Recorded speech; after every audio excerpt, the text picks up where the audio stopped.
আমি আজকে কথা বলবো যে রাতের খাবারে আমাদের কোন বিষয়গুলো এড়িয়ে চলা উচিত।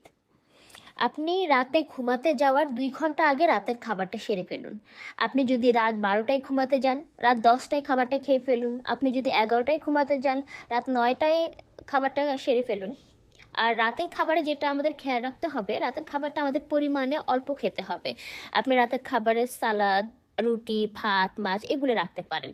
আপনি খুব বেশি মশলা জাতীয় খাবার বা অনেক বেশি স্পাইসি এই ধরনের খাবারটা যতটা পারেন অ্যাভয়েড করবেন।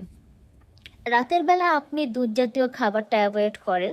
দুধ জাতীয় খাবারটা আপনি দিনের বেলা খান। আর রাতে আপনি অবশ্যই পরিমাণে একটু কম খাবেন।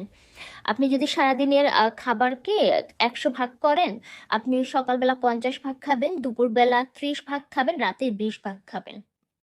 ডেইলি হেলথ টিপসের জন্য লাইক করুন, ফলো করুন এবং শেয়ার করুন।